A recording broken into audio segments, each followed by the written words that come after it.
जायची गांधी निघतात ते दादा पाहिजे माझी मला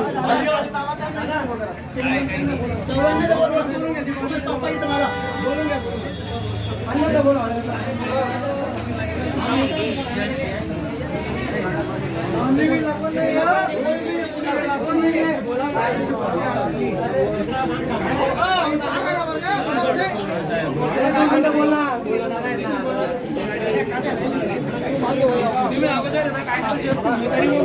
सगळ्यात मेन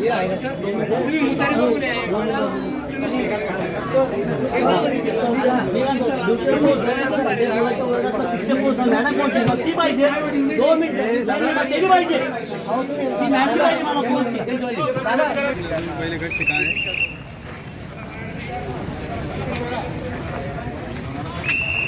मुलगी शाळेतून सकाळी 10 वाजता शाळेमध्ये गेली. ती शाळेत तिथेवाले 5 वाजता शाळा सुटली.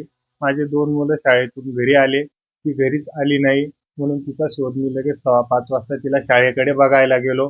मग शाळेकडे बघायला गेल्यानंतर तिला मी पूर्ण गाव शोधलं तरी ती मला कुठेच आढळून आली नाही. लगेच मी 6 वाजता लगेच माझ्यावाल्या दोघं मोठे म्हणजे भावांना गावामध्ये असं मी थोडी चवचव केली. बा मुलगी सापडत नाही बा, कुठेतरी बघा बा, कोणीतरी कोणाच्या इथं असेल बा.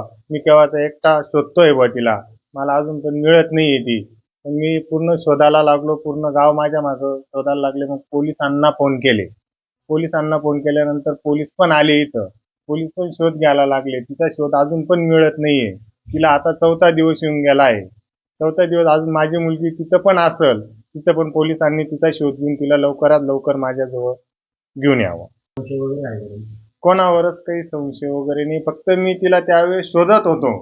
मला एका ठिकाणून मी पूर्ण गाव शोधल्यानंतर इकडे हे भिलाटीचा कोपरा आहे, तिकडे मी बघायला गेलो तिला. तिकडे एक बाई बाहेर बसलेली होती. मी तिला विचारलं, तिला म्हटलं ताई माझी मुलगी दिसली का इकडं? ती ताई म्हटली ती तिच्या मिता एक तांड्यातली मुलगी होती. तिच्या मिता ती तांड्यात इकडे गेलीये, गावाकडे गेलीये. आणि माझ्या बाईला पण तसंच सांगितलं तिनं. तिच्या मिता 2 मुली होता. त्या 2 मुली होत्या, एक गावातली मुलगी होती आणि एक तांड्यातली मुलगी होती. त्याच्या मिता गेलं. आणि तिसऱ्याने विचारलं माझ्या चुलत भावाला सांगते ती इकडे करगाव रस्ता धरून एकटी गेली. तिथून असं उत्तर मिळालंय फक्त. मग गावामध्ये असं कोणीच काही सांगितलं नाही मला. तिचं दप्तर मिळालंय, तिचं दप्तर इकडे पुढे रस्त्याला मिळालंय. करगाव रस्त्यापासून मध्ये एक शेताचा रस्ता आहे, त्या रस्त्याला मिळालंय ते.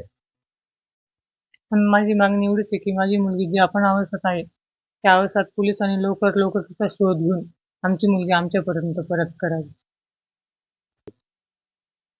विचारपूस होतीये ते शोध घेते पण मुलगी कुठेच मिळत नाहीये. मुलगी 5:15ला गावात होती आणि 5:30ला गावात नाहीये. नाही संशय वगैरे काहीच नाही, फक्त आम्ही ज्यावेळेस शोधत होतो त्यावेळेस आमची थोडीशी दिशाभूल करण्यात आली एवढंच सांगतो.